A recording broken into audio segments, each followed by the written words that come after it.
Here's the story of a lovely lady who was bringing up three very lovely girls.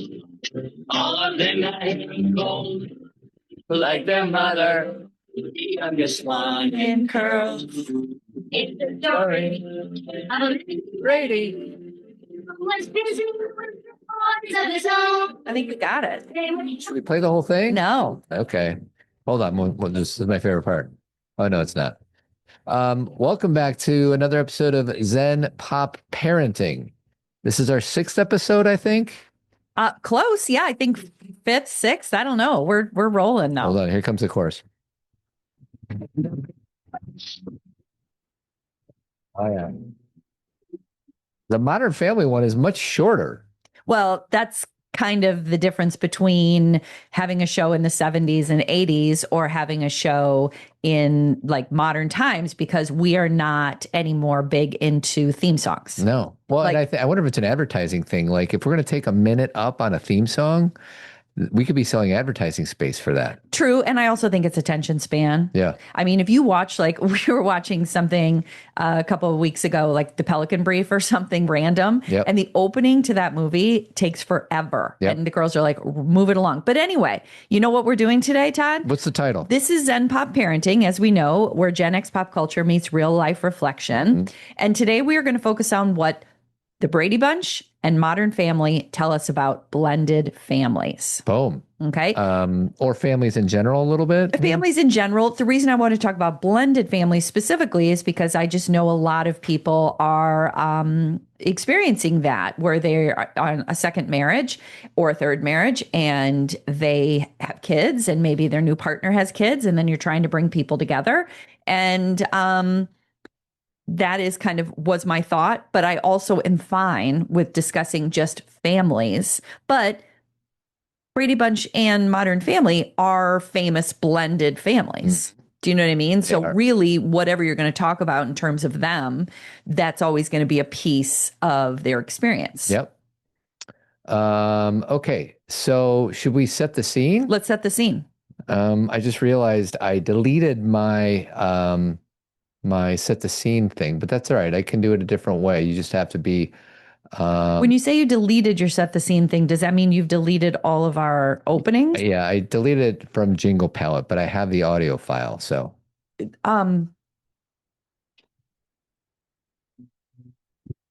I can do it, sweetie. Are you sure? I can do it. Okay.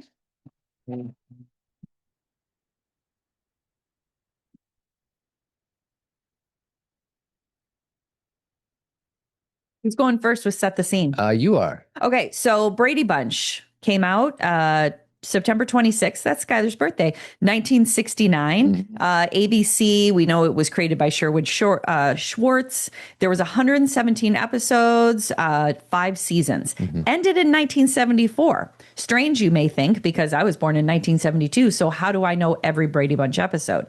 It's because it went into syndication and was played all throughout the 80s after school. Yep. Okay. So anywhere between like 3 p.m. and 6 p.m., kids from all over the United States had the Brady Bunch.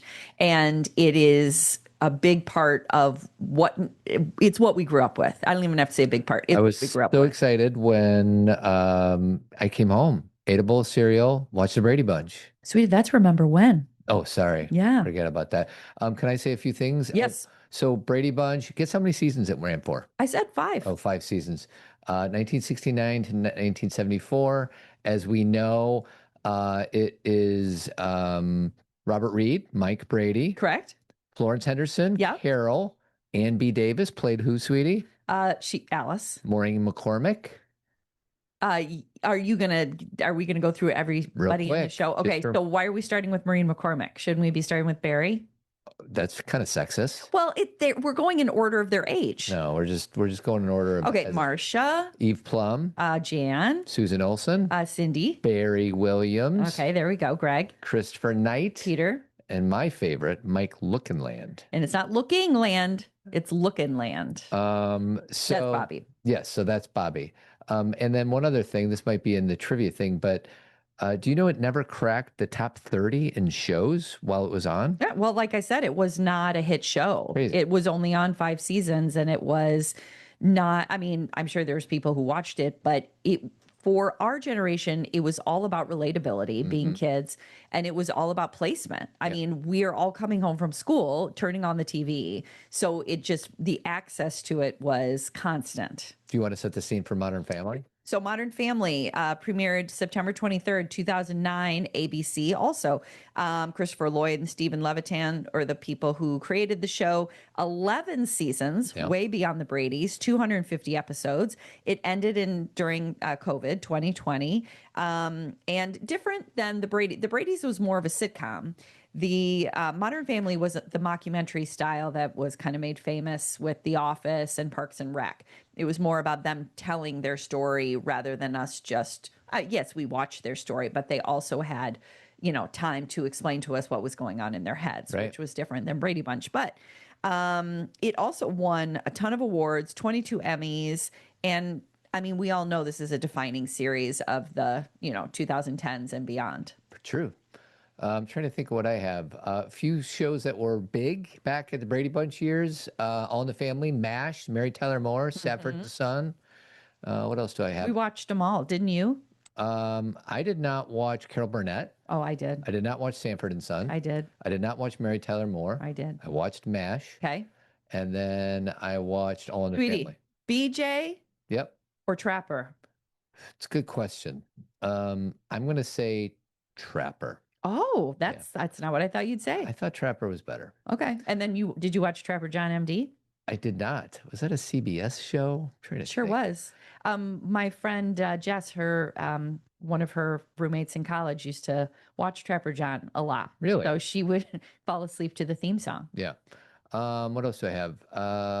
Anything else you have on Set the Scene? Yeah, just a few things like as far as like the differences and the takeaways, because we are going to be talking about the, again, blended families and what these shows taught us. But just to differentiate the two, there's obvious things that you guys probably are thinking of. But again, Brady Bunch is, 60s and 70s. Modern Family is the 2000s, the tone. Brady Bunch is more wholesome. The whole thing was about an idealized family life, a very typical nuclear family structure. Even though it was blended, it was still this perfect 3 boys, 3 girls. Where Modern Family is more satirical, emotionally complex. The Brady Bunch, 2 widowed parents. Okay, so that's one thing. They didn't talk about divorce. It says 2 widowed parents that I wrote down. Oh my gosh, you're right. Mrs. Brady was divorced. She was, but they never talked about it because I don't know. That's not cool in 1969. I feel like we should debate this because so we know Mr. Brady lost his wife. They talked about that, openly in the wedding episode. Right. But Mrs. Brady, how do we know she didn't lose her partner? I don't remember exactly where I was in the research, but it was something to the effect of that Sherwood Schwartz wanted to not have her be a widow and instead be a divorce. And then they were going to kind of build the divorce into the storyline and then decided that it wasn't a good idea. So they just ignored it. But how is that possible? Because then that means that these 3 girls have a completely different father and they never see him. It's a great point. I debate you on this. And I mean, I don't think the show will reveal anything. I don't think they talked about it. I But think it was his original intention, is what you're saying, Sherwood Schwartz. Like he wanted her to be a divorcee. I'll see if I can find it while you're talking of where I saw that. Okay. So anyways. So again, 2 widowed parents or possibly 1 divorced parent, but 1 widowed. Modern Family is more about step parenting, second marriage, adoption, same-sex parenting. It had more issues, going on, things that, that we were watching in their family. Challenges. In the Brady Bunch, a lot of them were downplayed or ignored. You know what I mean? Like the challenges were so small, like the sniffles, which is kind of a cultural literacy thing. When we talk about Cindy got the sniffles, it means she should have been able to go on the boat, but we'll discuss that later. Good old Mr. Phillips. In Modern Family, it's the emotional complexity is really explored with a lot of humor and emotion. There's so many episodes of Modern Family that I cry at the end. They bring it all together. the social commentary in Brady Bunch, controversial topics were avoided. Maybe Don Drysdale was controversial. Was he controversial, Todd? He was a good pitcher. I don't know how controversial he was. There, I don't know either. I'm just like trying to think of episodes. Like they talked about certain things, but again, they weren't big challenges in life. Whereas Modern Family talks about identity, culture, changing norms. Like they go in. You know what I mean? That's part of the reason we love it so much. So I don't know for sure, but I just asked ChatGPT. Although the series never explicitly states what happened to her first husband on screen, creator Sherwood Schwartz confirmed in interviews that Carol was meant to be a widow. So, Oh, okay. however, due to the sensitivities around divorce on TV in the late 60s, the show intentionally left her marital history vague. That doesn't make any sense because they sure do come clean with Mike, but they don't come clean with Carol? Yeah. Doesn't make sense. I think we might get some emails about this because I really do think that they were both widowed. I thought that was a big part of it. The Yeah. fact that they were able to have another dad and Yeah. another mom. Yeah. Last thing about the differences between these shows, as far as representation, Brady Bunch was heteronormative, all white. There wasn't any representation. And then in Modern Family, it's diversity in race, culture, and sexuality. So they tackle everything. So again, typical of, changing times, but Yeah. also something we need to consider and think about when we're talking about the lessons they're teaching. There you go. So anything else for Set the Scene? I don't. You ready? You Let's go. remember when? Mm-hmm. I remember when you couldn't Wait to love me. You couldn't wait to leave me. You can start with Remember When, hon. Okay, so what do I have for I don't have much for Remember When. I have a lot of other stuff, believe me. But for some reason, I'm just gonna explain a personal story. Okay. We did I do birthday videos for each of my daughters. Uh-huh. So when I thought of Modern Family, I thought of the cast of Modern Family, and then I remember that you used to do this thing called Cameo. Correct. And Cameo, will you explain what Cameo is? Sure. Cameo is this app or this opportunity we have to reach out to people who are famous in some capacity, actors, sports people, whatever, and ask them to do a video for ourselves or for someone we love.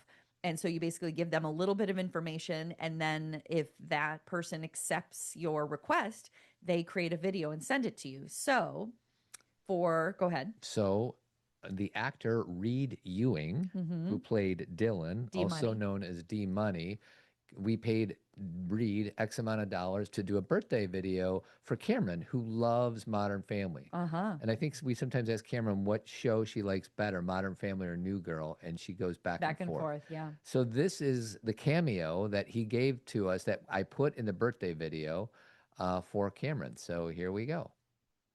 Hey Cameron, or Cam for short. No relation to the Modern Family Cam. I basically just wanted to wish you a happy birthday.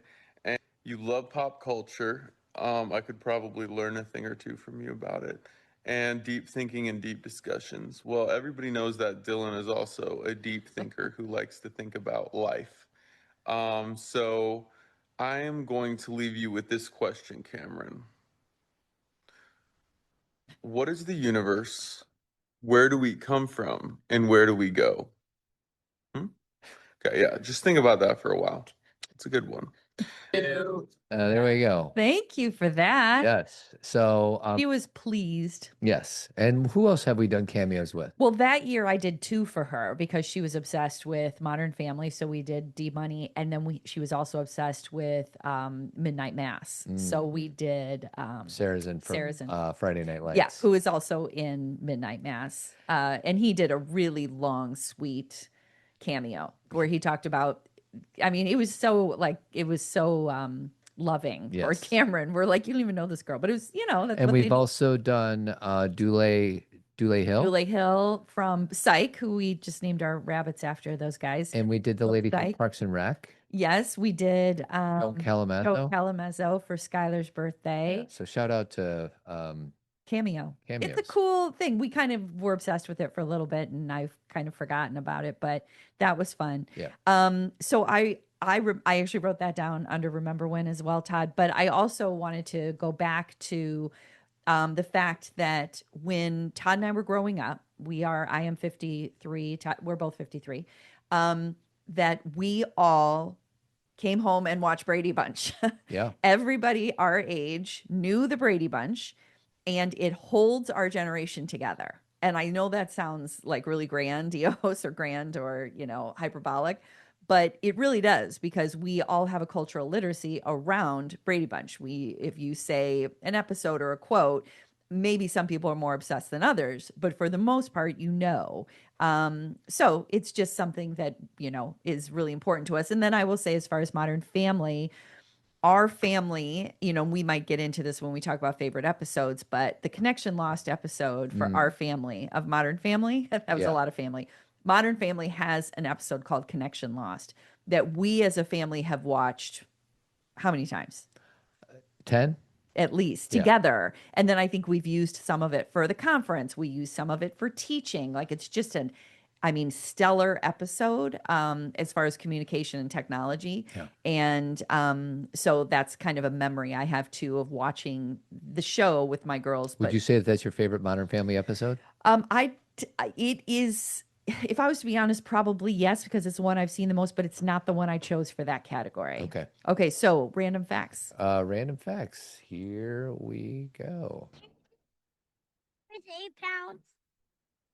Jared, do you know the human head weighs 8 pounds? The human head does weigh 8 It pounds. does. Maybe not everybody. So I got a ton of stuff here. So I'm just going to rattle through it. Okay. Go for it. We already talked about Carol's husband. So Yeah. we're going to, Brady Bunch never cracked the top 30 in ratings, which you kind of indicated. Cam from Modern Family is based on Jesse Tyler Ferguson's real life friend, which I never heard of. Oh, that's interesting. Right. The Brady kids recorded an album and toured. Duh, I had the album. Didn't you? No. You didn't have the Brady album? No. Okay. I had a lot of other albums like that were good music. You're like, I had the Doors. I had Pink Floyd. I had the Brady album, and I know exactly what it looked like. It was like yellow. It had a picture of them right in the middle, and I listened to that album a ton. During the show, so the Brady Bunch is like a happy-go-lucky TV show, but there's a lot of things that happen behind the scenes in that show. Yes, this is very true. During the series run, Florence Henderson lobbied the producers constantly to allow Carol Brady to get out into the workforce. She should have. Henderson thought this would be more in line with how she was in real life. The producers kept the character of Carol Brady unemployed, though she frequently did volunteer work and fundraising for charity, sweetie. Well, and it's a big question. Maybe we should have talked about this during Set the Scene, but the fact that Alice still worked with them. Now, here's the thing. When the boys lost their mother, having Alice, because Mike was working, makes sense, right? But once the families come together, if Carol is not going to work and be at home, why are Alice and Carol at home? That's right. Now, when I say that, I'm all for support and help. Yeah. Like, I'm not trying to say women don't need it or that women should do it alone or that it's only mom. I'm all for an Alice. Yeah. But as far as the show is concerned, We all deserve an Alice. we all deserve an Alice. And Or an Alec, if it's a male. correct, an Alice or an Alec, and Alice deserves a Sam because of what Alice does for the family. It's kind of weird that Alice was a live-in maid. Well, this is my whole point. I feel like we're like, Who had a live-in maid at the time? like Friends, like I've never heard of a well, live-in maid. Give Me a Break. Nell Carter Oh, there was you a living go. maid. Different Strokes. I believe. No, she went home. Mrs. Garrett. Well, Mrs. Garrett worked there and lived there, but the boy's mom was Mr. Drummond's maid, right? Isn't that? And she died, and he took them in. Isn't that I right? think that's right. I believe that's right. So again, I don't know if she lived in, but Nell did in Give Me a Break. Yeah. And like you said, Mrs. Garrett, I guess, did too. And then Mrs. Garrett, when she spun off into Facts of Life, was she the Mrs. Garrett from Different Strokes? That's a good question. Just one drum, what might be right for you may not be right. This might be one of the best theme songs ever. He's a man. Ed Bain. Yeah. Rest in peace. So anyway, I think it was more of a thing. And in some ways, I'm kind of like, let's do it again. But I also feel like for the show, that was probably one of the reasons Florence Henderson is like, if we have this help, maybe I can do some other things too. Yeah. Because they were often cooking together, which again is lovely. Mhm. But And all you want to know about the facts of life. That's a fake facts of life song. No, this was like the original one. Oh, I like the better one. Yeah, so do I. Where is the other one? Yeah. Maybe this is it. No, it's not it. Okay, you ready for some more?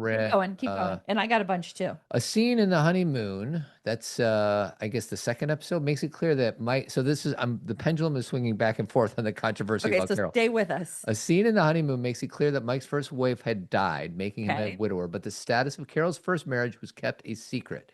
Creator Sherwood Schwartz maintained Carol was divorced from her first husband. I know, but we already went through But this. nothing about it was mentioned in the series. At the time, divorce was subject matter that was still considered largely taboo for TV.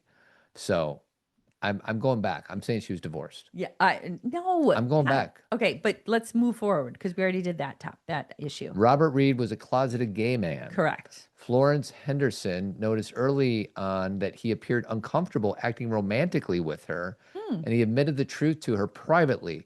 They worked around it, rehearsing kissing and hugging scenes off camera so they would look more natural when it came time to film them. I'm even questioning that because there are plenty of gay actors that have to, of course. But maybe Robert Reed had a higher version than other actors. I guess. So you don't discount Robert Reed's experience. Nothing to do with his sexuality. I know he was gay and that it was the time that it was, and he needed to be closeted for his own reasons or his professional reasons. That's not what I'm questioning. It's that the fact that you are not attracted to someone means you're going to have a discomfort with I'd this. say like Robert Reed, become a good actor. Yeah, like kiss a woman. Yeah, exactly. Robert Reed strongly disliked his role as Mike Brady. Oh, I believe that. He claimed he only took the part because Sherwood Schwartz told him the show would be a serious, boundary-pushing look at modern-day family. It didn't push too many boundaries. Schwartz considered the possibility of either hiring a new actor to play Mike or killing off the character altogether if the series were renewed for a 6th season.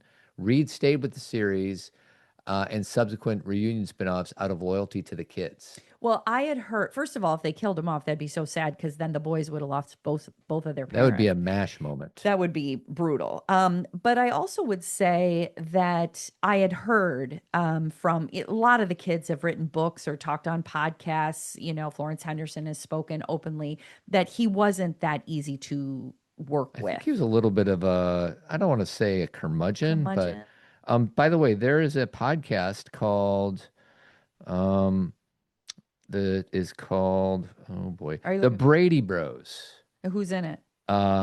Peter and Greg. Really? They've done over 200 episodes. Do they go through the show? They go through the show and talk about background of the show and everything else. Cindy Brady has a podcast too. Does she? But I think hers is political. Are you ready for a sad random fact? Sure. The family dog Tiger was killed in season 1 by a car before filming episode 5 was completed. A replacement dog proved to be unworkable.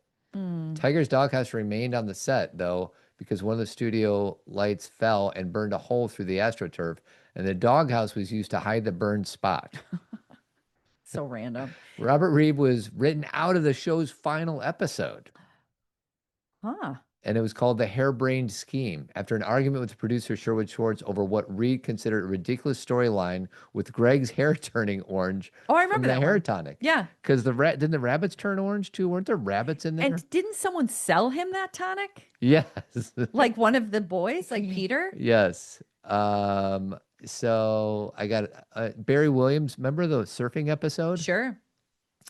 He did his own surfing. So he was a surfer. Yes. Like, surfing is not easy. Sweetie, he was Johnny Bravo. He was a lot of things. He's a heartthrob, is what Barry Williams is. Mm-hmm. In one scene, Barry wiped out near some exposed rocks, injured himself, and was briefly lost. Filming had to be postponed until he had fully recovered. Sweetie, you know what you need to play right now? The sound. The tiki torch. Yeah. It's going to take me a bit to find it. I do. I had it ready Sweetie, for I you. got so many different links, but I'll see if I can find it. You got to find it. You know, while you're looking for it, Yeah, go ahead. I'll just say a few things to kind of fill in some of the Brady stuff. After the Brady Bunch, there it is. Sweetie, you got to just keep that for this episode.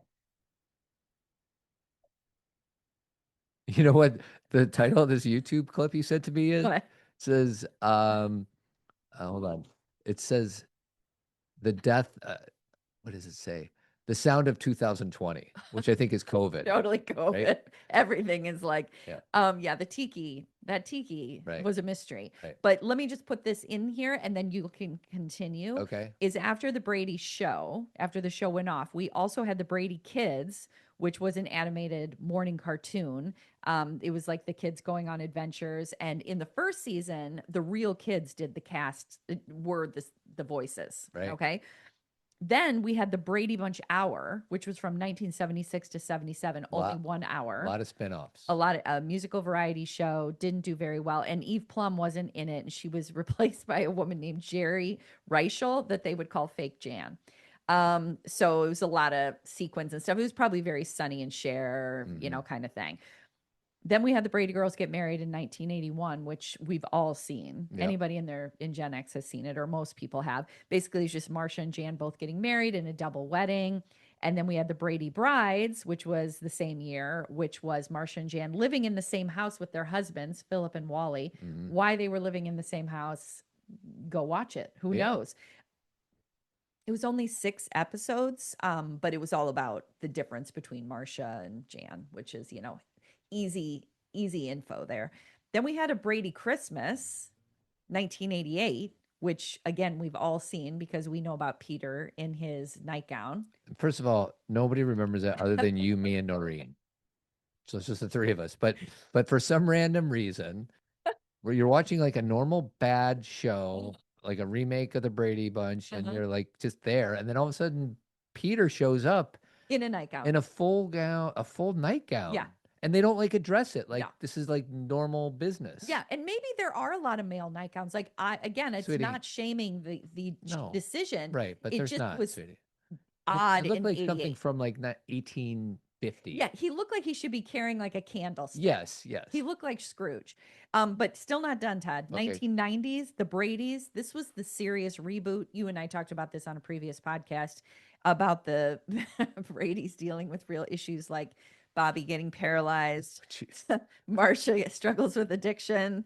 Jan has fertility issues. Boy. So they were trying to be kind of like 30 something. Yeah. Remember 30 something? Of course. And, but it didn't last. And then a very Brady renovation, 2019 HGTV. The Brady kids came together for a HGTV remodel of a house to match their original house, the nostalgic set that they had. So anyway, I think of Brady Bunch's Monopoly because they took something great like the board game Monopoly and the Brady Bunch, and then they made 45 different versions of Monopoly. And there was always someone left out. The Brady. Can we just get it together? Totally. Like the show that was like a variety show. Eve Plum wasn't there, Jan wasn't there, and then the show that was the Brady Girls Get Married, they didn't have the right Cindy. It was just never right. No. Like you just can't. So anyway, more random facts. I'm going to give you some random facts after I play the song. Okay. It's the intro to the Brady Kids cartoon. Oh, can't wait. Meet 3 sisters. Now meet their brothers. Greg's a leader and a good man for the job. There's another boy by the name of Peter. The youngest one is Bob. Our sisters, they're all quite pretty. They're all quite pretty. First there's Marsha with her eyes are sparkling blue. Then there's Jen, the middle one, who's really groovy. Sister Cindy too. Yes, and now watching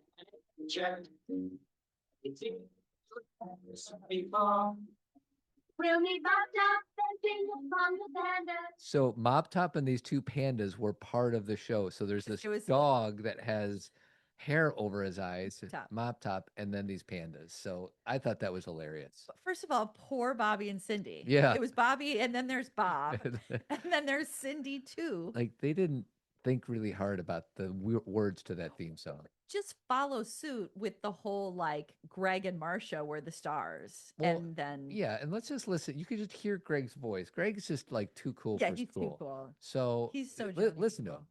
First there's Marsha with her eyes are sparkling blue. Then there's Jen, the middle one, who's really groovy. And Sister Cindy too.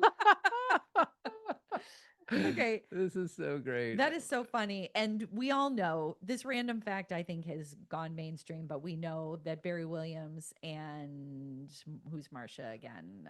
Maureen McCormick. Maureen McCormick had a relationship while the show was going on. Now, a relationship just means they were hooking up. I Yeah. don't think they ever got super serious, but it's also very strange because in Greg's book that he wrote, Barry Williams, he also, I think, kissed Florence Henderson. What's Florence doing kissing a little young man? Well, I think he was an adult. Am I saying that right? Did you get that random fact I as well? remember that story. I didn't Yeah. see it in my research this time around. But. Yeah. But anyway, there was just a lot of behind the scenes. And that's the thing is like there was probably behind the scenes for Jan and Peter too, but nobody cares enough. No. Everyone Because they're the youngest. They're the youngest. Well, no, they're the middles. Oh, yeah. That's right. Peter. Yeah. Peter and Jan.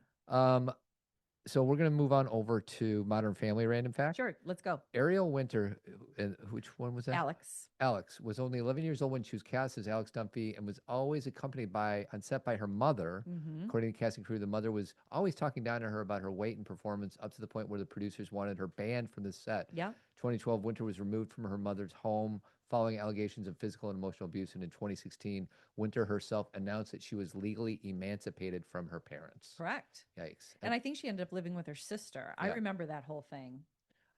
She was actually on the cover of People magazine a few weeks ago. Was she? Yeah.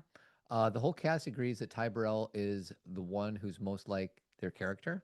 Oh, that's so cool. Which I love. Mm-hmm. Nolan Gould, who plays Luke, right? Yeah. Who plays Dumb, has actually been a member of Mensa since he was 4. Oh my God, that's awesome. First of all, how do you know if you're in Mensa when you're 4?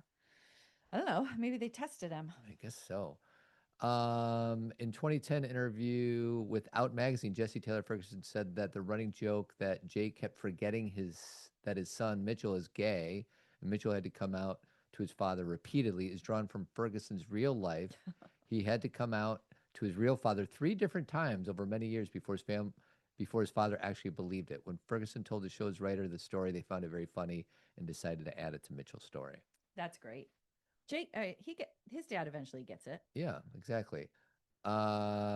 Before Sarah Hyland's husband proposed to her, he asked her TV parents, Ty Burrell and Julie Bowen, for their blessing. Do you know who her husband is? No idea. I think his name's Wells Adams. Okay. I think Sweet name. Yeah, I know it's Wells, but he is the bartender on Bachelor in Paradise. Oh, well, that doesn't help me at all. And also Sarah Hyland had a lot of illnesses. Like she was struggling with, do you have that as well? I did. I skipped over it just because I was trying to move quickly. But yes, I heard that too. Okay. That's what I got. Okay. So just a few little bonus things because I was talking about all the shows, Brady Bunch again. There were also Brady Bunch movies, Todd. So there was the Brady Bunch movie in 1995. There was a Very Brady sequel in 1996 and the Brady Bunch in the White House, which I never heard of that, but that was in 2002. So they tried to basically take a modern day version, but kept the Bradys as they were. Yeah. That was the tone. It was really funny. And it was actually really funny. So at Can least I play a clip from Gary Cole? Sure. Is that his name? Gary Cole plays Mike Brady. Yeah. So there's some wisdom. Gift is only a good thing when the giver has given thought to that gift. But when the gift the giver gives grief, then that gift should give the givee regrets. Being a good guest means respecting the house rules. And the rules in the Brady house read, do not give lethal weapons to children. Kids are like little people, only younger. He has Robert Reed's voice down pat. As does everybody. Yeah. I think it's Shelley. I was going to say Shelley Long. Shelley Long has, Florence Henderson, perfect, Mrs. Brady. And then, of course, the person who got the most credit for nailing their character was Christine Taylor, who played Marsha. Because she looks exactly like She Florence. looks like her. She sounds like her. Yeah. She is married to Ben Stiller. She is an actress in her own right, but that's maybe where some of you may know her. Mm-hmm. Also makes some, is on Arrested Development some of the time. Speaking of, I just have to say really quick, do you know that Skylar is watching Arrested Development right now? Thank goodness. I know. She's asking me all these questions. I'm like, this is a joy. Yeah. So maybe we'll do a show about Arrested Development sometime. Yeah. Okay. So just my last things, Todd, are the cultural shorthand of our generation. I'm going to say these quotes to you and you tell me what it means. Bring if it. we said this. Bring it. So if I said, "Oh, my nose," That means Marcia hurt her nose by the football. which to us, it's like an overreaction to an injury. Okay, Like, "Oh, got my it. nose." Yeah. You know what I mean? Yeah, yeah. So if we were like, "Marcia, It means Jan is being a little twerpo. yeah, and she's feeling overshadowed. Yeah. It's like when you feel like you're not getting enough attention. When someone says, "Sure, Jan," Yeah. Okay, go ahead. I don't know. we don't believe you. Oh, really? Sure, Jan. That's actually from the movie. It's a meme. I don't know. But when Jan is explaining about George Glass, who we all know who that is, Right. Martha's like, "Sure, Jan, we Yeah. believe you." And then how about Mom always said, "Don't play ball in the house." I know. That means don't play ball in the house. Yeah, it's when you break something Yeah. and you say that. Or if let's see, that's this is probably from the movie because it's a quote from Mr. Brady. "Being different isn't bad. It's just different." And so let's Pearls see. of wisdom from Mike Brady. Exactly. And then pork chops and applesauce, honey. Do you mean Pork chop and applesauce. That well. what's going on in that episode? He was mimicking Humphrey Bogart. Oh, He was trying to find his new personality. Yeah. Remember, he wanted his own personality. He and Jan, being those middle children, were just always trying to find themselves. just want to toast all the middle children out there. That is one of those. I'm right there with you, ladies, gentlemen, and all genders of middle who are middle children. But did you go to a birthday party and wear a black wig Not yet. like Jan? Not yet. Thinking about it. I'm thinking about it. Okay, honey, I'm ready All right. for WTF. Boy, that escalated quickly. I mean, that really got out of hand fast. It jumped up a notch. It did, didn't it? All right, WTF. I think I'll go first. Okay. I am just going to say one thing. Oh my God. Can we say it at the same time? No, we're not. No, you're not going to say what I'm saying. Are you sure? Positive. If you say what I think you're going to say and I know what you're going to say, then I'm going to be mad that we didn't say it together. You sound like Mike Brady just now. Okay, you go ahead. The Kelly's kids. The Kelly kids. Why does that Who are the Kelly kids? I can't remember. In the final season of Brady Bunch. Oh my God, it's like so ringing a bell. What is The it? Kelly kids. Were they like, did they beat people up? No, it was the Kelly's kids. So there was an episode of the Brady Bunch called Kelly's Kids. Okay. And it was intended to be a pilot of a prospective spin-off Yes. of the same name. Cindy was in it though. There was a few Brady's in it, but Yeah. it was not a Brady Bunch episode. No. And the worst is when you come home Yes. from school Yeah. and you want to see an episode and the Kelly's Kids one shows up. So Ken Berry started as Ken Kelly, a friend and neighbor of the Bradys, who with his wife, Brooke Bundy, adopted 3 orphaned boys Oh, of boy. different racial backgrounds. One of the adopted sons was played by Todd Lookinland, Is that the younger Bobby's- brother of Mike okay. Lookinland. Okay. While Kelly's Kids was not subsequently picked up as a full series, producer Sherwood Shorts reworked the basic premise for the short-lived 1980s sitcom Together We Stand. I think they should have come up with a different last name than Kelly's Kids because that's hard to say. It should have been like, Maybe that's why it never got picked up, sweetie. I'm like, They Kelly's needed Kids. you. They needed And you. it's also like a first name. Yeah. And so it's confusing. Yeah. So that's all I have is WTF God, moments. how do you not have the one thing that was so WTF on the Brady Bunch first? What is it? Oliver. Oh, I love Oliver. No. Yeah. We don't love Oliver. Yeah. He was introduced in season 5 for the last 6 episodes. He had to be the cute new kid because I guess He was cute. Cindy and Bobby weren't cute anymore. And he was supposed to like bring in some youth energy. Kind of like Andy from Family Ties. Correct. And Leo DiCaprio from Growing Pains. Correct. It was like they were. But Oliver, I'll take Oliver over Leo any day. Oh boy, I just was not. I felt the same way coming home from school, and it was an Oliver episode. Can I was play the like, Jinx thing that you sent to me? Sure.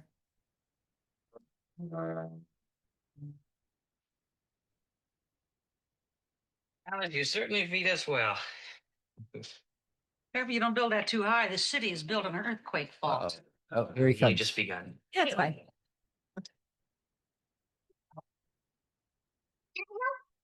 No thanks, I'll get it. No, I ketchup. You gotta hit the bottom real hard Yeah. like this.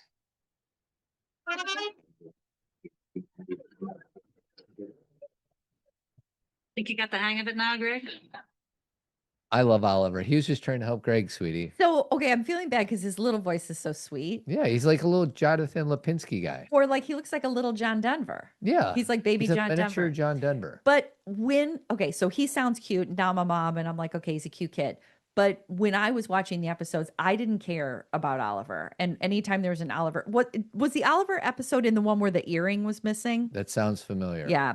Anyway, so cousin Oliver. Okay, another thing where Hold on, just this is out of respect for Oliver.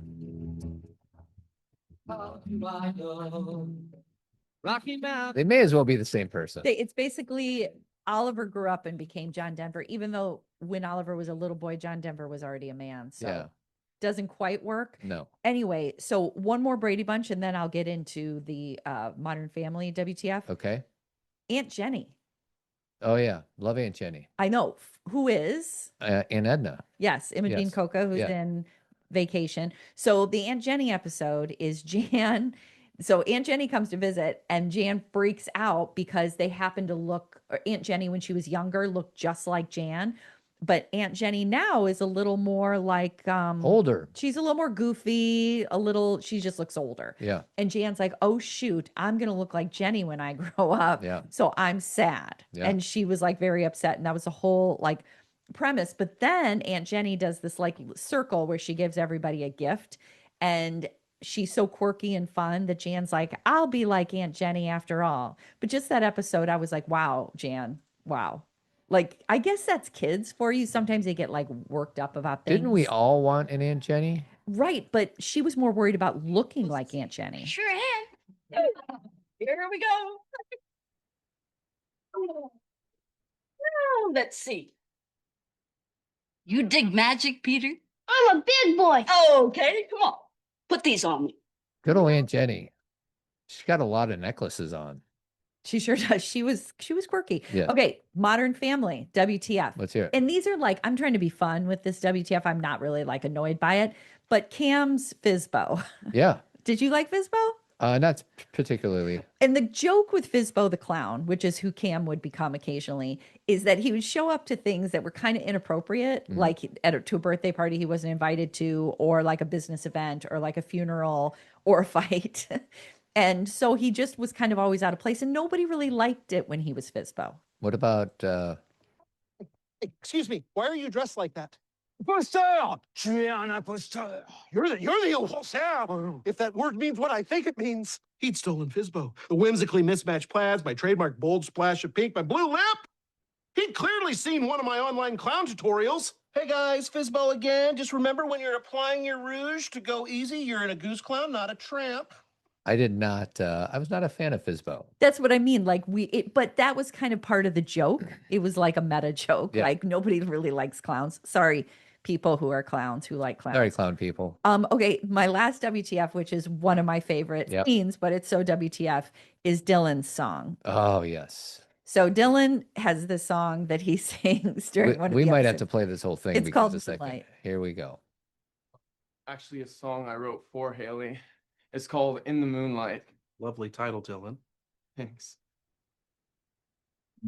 The stars are falling from the sky. And you're the reason why I love Haley's face. She's so happy. the moon is shining on your face. 'Cause it finally feels it's found its place. 'Cause baby, I just wanna do you, do you wanna do me underneath the moonlight, baby. Should I let it go or is that good? Good. First of all, Oh. setting the scene, if you haven't seen it, her whole family is there. Yeah. And so he's singing this. Right. Is supposed to be a sweet moment. Yeah. And everyone's like, oh my God. Now, the funniest part of that episode is the ending credits. Mhm. Everybody's getting ready for bed, like brushing their teeth. So they're all in their own homes and everyone is singing that song. That's really funny. So it's just a great, it's WTF in that it was very, very funny. No doubt. All right, let's move on to Zen Parenting Radio. Oh yeah. So where can I find that one? I think that would be over here. Oh, it seems weird to say that. I know, but you can do it every time. I can do it every time. So this is the part where I don't know. Explain this. Well, the next three things that we do, rolling in the deep and parenting, and then what did we learn, fall much more under our old model, which is Zen Parenting Radio. So let's start with rolling in the deep.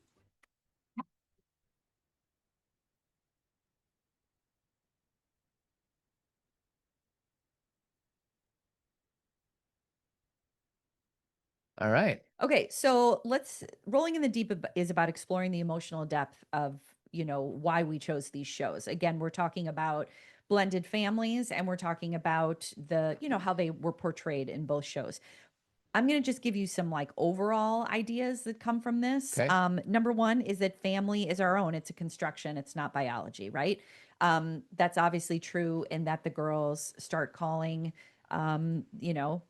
Mike their dad right away. And I always think about Sound of Music too, how once Maria and get married, she becomes a Von Trapp, how like the first night she and Liesel are together, she's like, "Mother, can I call you mother?" It's like so quick, Yeah, it usually takes like years or decades to arrive at that place. Yeah, and make that choice and let it evolve. But again, it's TV. And then, same with Modern Family. There's so many different, people in the family that we're focusing on, and them learning to love each other and accept each other. And of course, that's the beauty of the show, is that with the challenges that they have, they still learn to appreciate and accept each other. One of the hardest is probably the fact that Jay's wife, Sofia Vergara, what's her name on the show? Help me. Gloria, thank you. Gloria and Jay are married, and she is much, much younger than him. And so his children are kind of like, wait, she's our age. That happens a lot. Yeah. Todd and I have a lot of friends who marry someone who is much younger, and the children have to kind of learn how to negotiate a step parent that's actually their peer. Yeah. And so, they do that beautifully. So one of the things in the Brady Bunch that's interesting is they actually never use the word step parents. Interesting. They never even say it. They don't, it's all about they're already a family, it's already blended. And both parents, they work together to come up with solutions or consequences or decide together. They actually have a really lovely, again, show from the 70s and 80s, but they do work together, Mike and Carol. So in Modern Family, for them, the thing I think we all appreciate about that show is that the family, it's not about perfection. They're never achieving perfection. Not even close. It's about the effort. It's about their willingness to keep, like, there's this episode, I don't even remember which one it is or what they end up saying, but there's three people, Cam and then Phil and Gloria, who are married into this family, the Dunphy family. Yeah. And they do this thing, they call each other and they're like, we need orange juice. And he's like, okay. He hangs up the phone. He's like, I'm going out for orange juice. Like they have a word that they use, a code word, so they all come together. They need to assemble. Because the Dumphys are overwhelming them. So there's just kind of things like that where you're like, it's never perfect. Sure. They need each other. They need to have these alliances to get through it. And then, in both shows, something that's really important, and this is important to you and I also in our family, is that humor is what helps people survive, right? Like things are messy. I wrote a book called Restoring Our Girls. And there's a whole chapter about the importance of recognizing messy. Sure. Like not recognizing and going, oh shoot, yeah, I can't wait till I get through messy. You never get through it. Things that we're in the midst of living and changing all the time. And so instead of trying to avoid messy, how do we engage with messy? Yeah. And these shows demonstrate that through humor. So that's how they diffuse tension. I got two quotes that I'm talking about Brady Bunch and some heavy themes. Sure, go ahead. Maybe you remember this one. Also, I'm not gonna stay where I'm not wanted. I'm gonna run away. That's what I'm gonna do.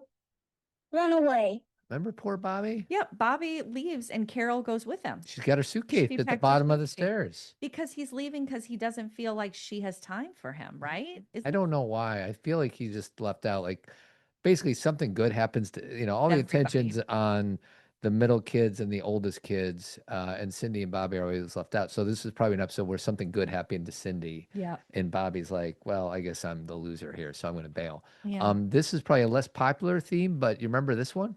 I am a little sunflower, sunny, brave, and true. I'm tiny like the blossom. I do good deeds for you. I do. That was Peter. Yeah, And he joins the Girl Scouts. he does. Very interesting. And Yeah. then Marcia tries to do the Boy And Scouts. she doesn't just try, she crushes it. Right. Do you remember? I remember she started a fire and none of the other boys could start a Correct. fire. Boys are making fun of her. I remember she has dirt on her face. Yeah, right. Like they're trying to make it like it's such a big deal, but she crushes it. Right. So those are the two. Oh, Only two. so this is the last one, and it's about Mitchell from Modern Family Okay. and his need to. This is just an interesting clip about his sexuality and his dad. I'll tell you what happened. Mitchell is embarrassed to kiss me in front of other people. No, you ambushed me. Oh, Cam, come on. Don't take it personally. When Mitchell was in high school, he was dating this girl, Robin Schiller. He would never kiss her either. That's because I was gay. What's your excuse now? Hi, Cameron. It's not Mitch's fault. He gets it from his father. Jay doesn't like the lovey-dovey in public either. I can't believe you're coming at me right now. I'm standing here with shoes around my neck. And for the better part of a half hour, I screamed the death out of your meat. So he goes on, but then there's another part I just want to play later on in that scene. I never did that. Trust me. I gave you twice as much as my father ever gave me. The man kissed me one time in my entire life. Came up behind me, kissed me in the back of the head, said, "Good night, Becky." He thought I was my sister. Wait a minute. When was the last time you kissed Mitch? What does that have to do with anything? Mitch, when was the last time he kissed you? I don't remember. Wasn't that long ago. I was 12. It's really funny. So, emotion, guys kissing, Yeah. like really kind of heavy themery. And recognizing those streams of like that belief system that runs through our family. Like Yep. Jay is talking about his dad. So intergenerational trauma or generational trauma is what we call it. This is what I learned from my dad. So this is what I did with Mitch. And now Mitch is not kissing his partner in Right. front of people. Like it's this thing that we keep passing along unless we resolve it. Sure. And with that, being flexible with change, both of these shows is about learning how to adapt. Yeah. If we are, and again, Todd and I are talking about this with pop culture. And so obviously this is more than just the things we're saying. There's so much that goes into adapting, that in itself could be 100 shows. Sure.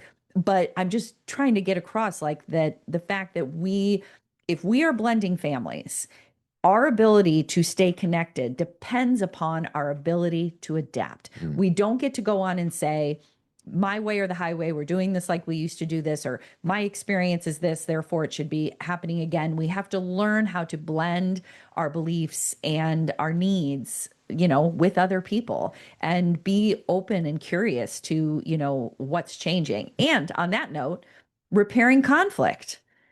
So much of, I love Brady Bunch and Modern Family for all of their episodes about conflict and how they eventually repair it, how people apologize. So of the three main characters on Modern Family, Cameron and Mitchell, Gloria and Jay, and Phil and Claire, which one do you think has the highest volume of conflict?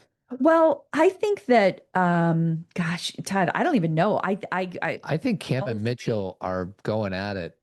Well, Cam is more expressive Yeah. about what he needs. And I don't think it's necessarily always a big argument. Yeah. It's more about, do you notice me? Yeah. Are you paying attention? And I'm not even talking about that last clip. Like, I think there's more expression in Cam than there is in Mitchell. Mitchell grew up in a very different family. I think Phil also has more expression than his wife. Julie Bowen's character. Carol?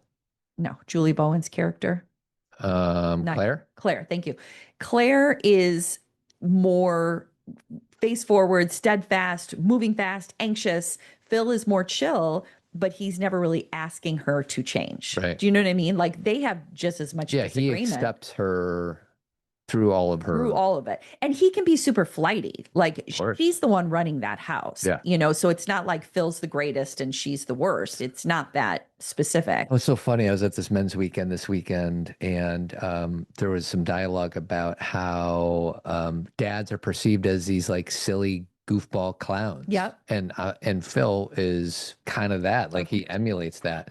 I don't tend to get offended. Some guys do, like, yeah, that we're more than that, whatever. Mr. Brady's the patriarch, and he's the one. It's really, I would say the clowns are more the minority than how dads are typically perceived on sitcoms, right? Look at Modern Family. I mean, Jay is not that way, Yeah. and he's a father. True. And Mitchell's not like that, and he's a father. Yep. I think that the reason why sometimes they get portrayed that way is it's for good reason, Todd. Yeah. I mean, first of all, a lot of, and then I'll say the positive and then the negative. The positive is that men tend to be more playmates because I'm speaking very generally, but if they are at work all day and they come home, then they're not focused on the day to day. Right. They are like, now it's time to play. Now we're going to go out to eat. Now let's go throw the ball around, you know, being very general here. But I also want to say that because a lot of times men, okay, let everybody hold their seat, are being taken care of as well. Is that sometimes in a family structure, because I work with women and, you know, I'm a woman myself, sometimes the woman is also taking care of her partner, if he happens to be male, in a way like, oh, I put your clothes away, I did your laundry, I made your doctor appointment, and they tend to be more perceived as uptight, capable. Well, uptight. The mom ends up being uptight, but the husband is then portrayed in a way of like he's a child himself. And sometimes that's on a TV show, and sometimes that's in reality. You ready for my list of classic clown sitcom dads? Yes, let's see. Oh, can I guess some? Sure, go ahead. On The Simpsons, Homer. Boom, that's number 2. Phil was number 1. Phil was number 1. Homer Simpson. All the sitcoms, like King of Queens, like all those. He's not on there, whatever that guy's name Yeah. is. Ray Barone from Everybody Loves Raymond. Peter Griffin, Family Guy. Family Guy, yeah. Al Bundy, Married with Children. Yeah. Hal Wilkerson from Malcolm in the Middle. I never watched that show. Me neither. George Lopez from George Lopez. Red Foreman from that 70s show. I don't even know who these dudes are. That's why I said all those sitcoms, because I feel like that's like a trope. Yeah. You know, if you have a sitcom, the dad is kind of like a goof. He can't do anything right. Yeah. And so to your point with your men's weekend, that is a trope. But then we always have to ask where it comes from. Yeah. You know what I mean? Like why? Some truth in it. There's always truth in it. Of course. Just like even with, you know, Claire, you know, the type of mom she is, like kind of overbearing and anxious and always on the go.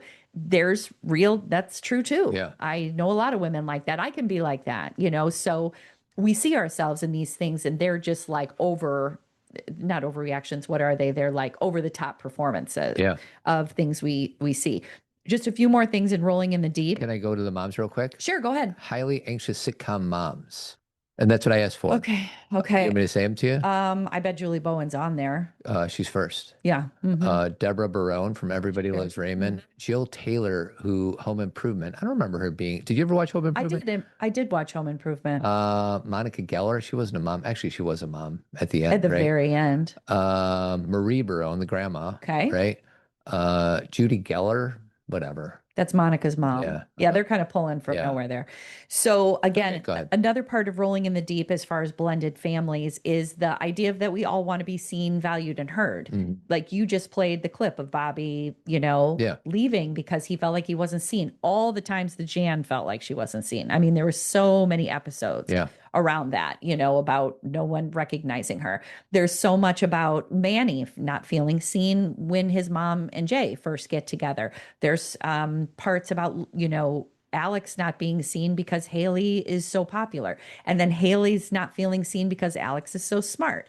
And the girl's not feeling seen because Luke and his dad have a stronger relationship. You know, like there's all of these ways. And again, that's a big part of Mitch and Cam. Sure. You know, Cam not feeling seen. So this is an ongoing discussion about how in a family, especially when we're blending, we have to pay attention to each person's needs and not just be like the kids. Right. Because each kid needs something different. And in a partnership, we need different things. Sorry.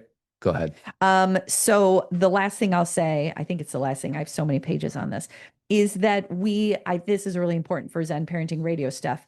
We can outgrow our roles. And what I mean by that is sometimes we come into our lives or into a family and people think of us a certain way.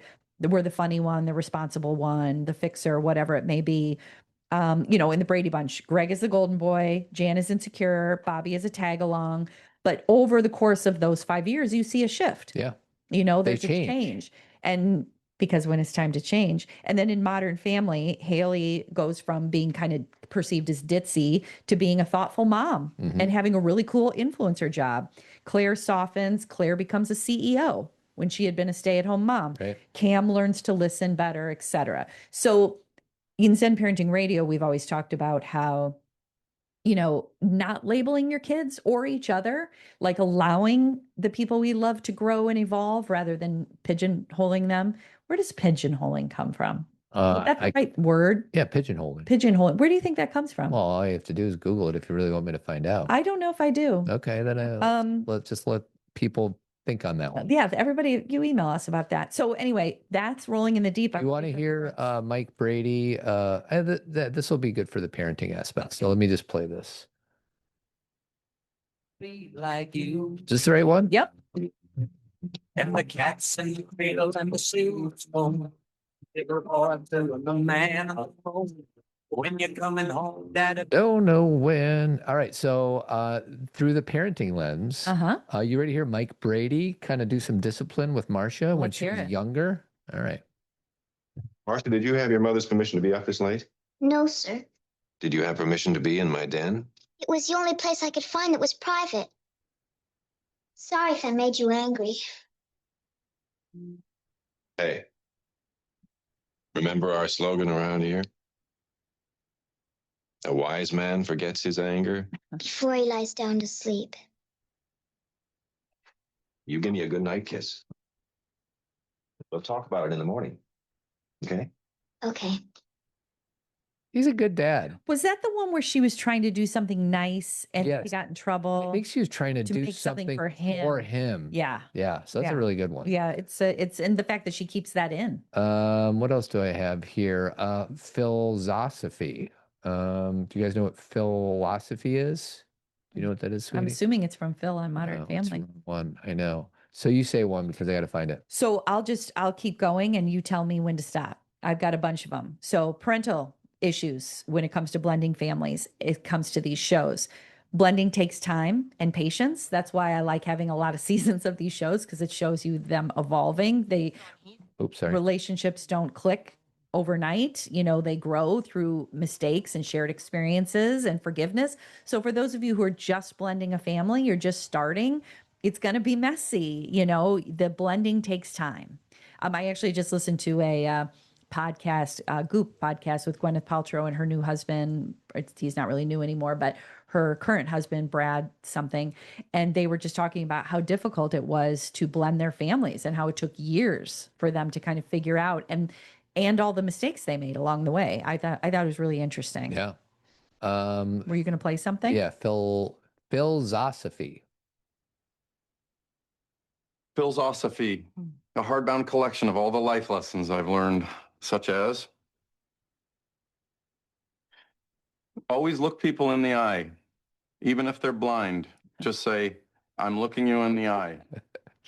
Or if you get pulled over for speeding, tell the policeman your spouse has diarrhea.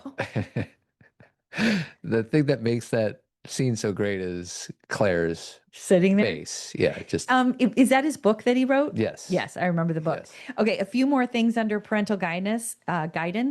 Fairness feels different to everyone. I think that some of the, when we get really deep into these two shows, what one person needs may be different than what another person needs. And again, I'm kind of harping on this idea that everybody has their own personality and you need to get to know them. Mm-hmm. But, depending on who you are, some people don't need as much as someone else. Like I'll just talk about, Brady Bunch. Like Jan needed a lot of encouragement and support. And we can say, well, Marcia didn't need that, but that's because she had a different personality. She had a different kind of status in the school. She already had a lot of confidence.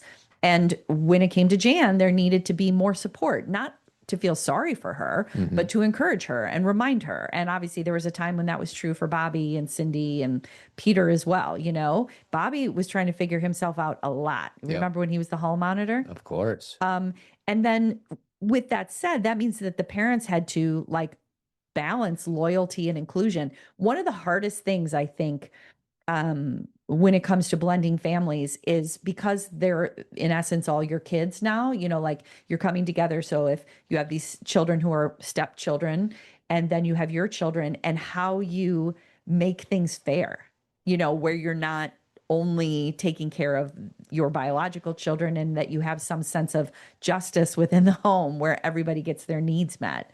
I think that'd be really challenging. Yeah. Don't you? John and Judy Casani tried their best to do that, sweetie. Well, but my parents were not a blended family. I'm just saying the idea of parenting and trying to keep things fair. Yes, that was very big for my parents. They were very, very big on fairness. To the point where it's just like, yeah, we get it. We know you guys want it to be, you know, Christine got a piece of furniture. Now we got to make sure you get, you know, like leftover furniture from their Oh, house. I totally like that though. Yeah, I mean, know. I've inherited that for sure. Like if this girl gets money for some reason, then I'm like, well, then these girls do as well, meaning my daughters. So I want to play a clip from an episode called The Grass is Greener. See if this reminds you of anything. Okay.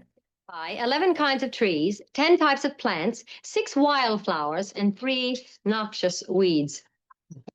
Well, it still sounds like fun. Fun? This is hard work. Oh, Carol, hard work is an hour in the hot sun with 3 growing boys. Playing baseball with the boys is fun compared to this. You women just don't understand. Mike.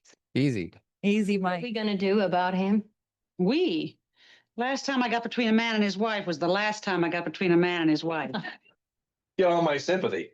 Do you realize that in the past month I've had to help Marcia get her water fund badge, her foot traveler's badge, her gypsy badge, and this morning her Daniel Boone badge, and at the same time keep 2 other girls occupied? At least it's a variety. Do you know in how many different directions 3 spirited girls can move at the same time? 3. 300. And next Saturday while you're playing in the backyard. Oh, Marcia's cooking badge. Honey, they're girls. The gentler sex. Now, 3 boys are... Much easier to handle. They are like heck. What's more exhausting than playing ball with 3 young boys? Chasing after 3 young girls. Didn't we already hear this part? No. 2 are beginning to repeat yourselves. Oh, yeah. He won't listen to logic. Yeah, she won't listen to hard facts. You're both so sure you're right. Next Saturday, why don't you simply switch jobs? Alice is like the Yoda of the show. She sure is. She's listening. She just throws in these nice little things. But you should have played the tiki sound. I know. So, I mean, they've been talking about emotional labor even on the Brady Bunch. Right, way back then.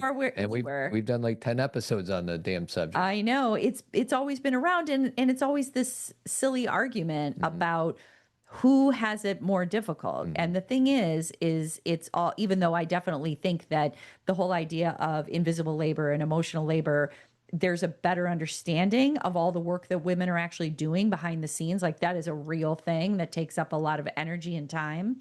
I don't believe when we're talking about genders that there is they have it more difficult or we have it more difficult. We both have experiences that are very unique, and then all genders, you know, everybody regardless of their gender identification have their own unique experience, and we do much better communicating about it, sharing, acknowledging, validating than we do trying to have a competition.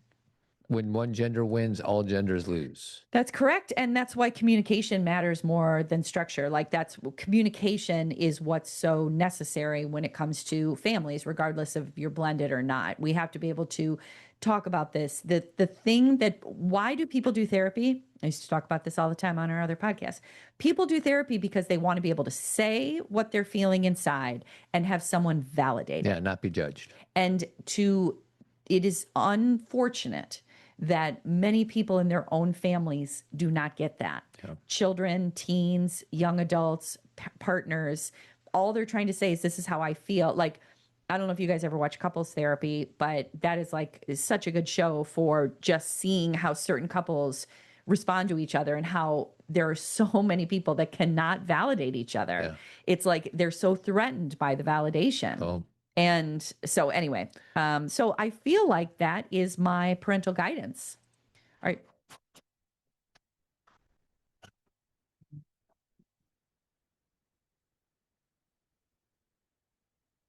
What did it teach us? What did it teach I us? have nothing here. I think the big lesson is that there's no right way to be a family. Oh, there you go. I think that since you and I have started talking about parenting 20 years ago, one thing that we have always believed is that family is unique and it's dependent on your circumstances, your identification, your love, your history, your trauma, your needs, your future desires. Like family is what we create. And there are people in my life. Obviously, I have my family of Todd and the girls and my sister and, my aunt. But there's also friends that I have that are my family for sure. Sure. They are not only is it very literal, like I invite them to family events, but they are people that I count on in a really significant way. And so many of my students, I teach at a university, and so many of my social work students, their families are their grandmother and their uncle, or their families are my best friend and my dad when we are living in the same place. The whole nuclear family idea, or the idea of a very traditional family, that's still a percentage. But there are many ways to create a family. And, one podcast that's very helpful, or one family that I think has been really interesting with blending, is Glennon and Abby's family. Glennon and Abby, we've known forever. We actually had them at one of our conferences, kind of watched their whole, creation of their family. But they talk very openly about the challenges of blending their family. And there's also, the fact that Glennon was married to a man. Now she's married to a woman. They're raising now 3 young adults. How they're managing all the expectations. And what I appreciate about their conversation, it's less about do what they do and more about how they talk about the ongoing challenges. Yeah. That they're learning, they have growth, and then something else happens, because that's life. That's real. As I think about the kids in each of these 2 shows, I don't know if there's a question in here, but of the 6 Bradys and however many kids are in Modern Family, which set of kids is more conscientious or evolved? Well, I think it would have to be Modern Family just because of the year that it came out. Yeah. I think that in the Bradys, all those kids are very sweet and grounded. They all have bad moments or times when they don't treat people kindly. But then there's times that they stick up for each other. Bobby Hinton, sweetie. Buddy Hinton. Buddy Hinton, that's it. Because Peter hits him? Who hits Buddy Hinton? Peter does. After his dad does the boxing, he teaches him how to hit. That's right. So I'm going to rank the girls. You rank the boys of the Bradys. Okay. Rank them in what am I... Favorite to least favorite. Oh, gosh, I can't do that. I'm going to say Cindy is 1, Marcia's 2, and Jan is 3. But do you look at Jan as being high maintenance? I don't know. I just ranked them as favorite from most to least. Yeah, I don't think I'm going to do it. Okay. Now rank the kids in Modern Family. Okay. We got... I need the names. I can tell you. Go ahead. Haley. Okay. Alex. Yep. Luke. Yep. Then we have Lily. Yep. And then we have Manny. Yep. And then we have Joe. Joe didn't offer anything to that show. What? Joe didn't do anything. Actually, there are funny memes about Joe because a lot of times when Gloria was carrying Joe around, you could tell she wasn't carrying a baby. Yeah. I think my favorite is... Wait, sweetie, Joe was the Oliver.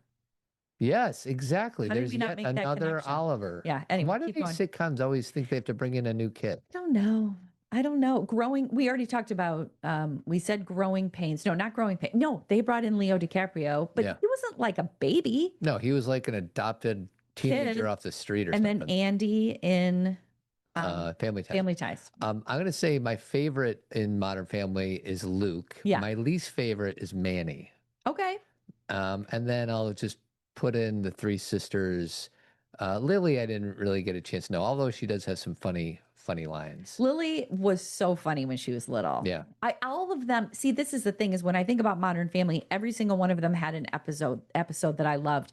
There is an episode that I wrote about. It was about Alex, about how she is such an overachiever. As we all know, that's her character. And there's this thing going on at school where her mom has to go kind of figure out what Alex's day is like at school. It's like an orientation. Yeah. And her mom goes to this orientation and sees all the pressure that's on Alex and sees all the things that she's expected to do. And when she comes home, she says to Alex, "Oh my gosh, I had no idea how much, weight was on your shoulders." And Alex just breaks down and cries and hugs her mom because nobody understood how much pressure she felt. I just always thought that was really beautiful.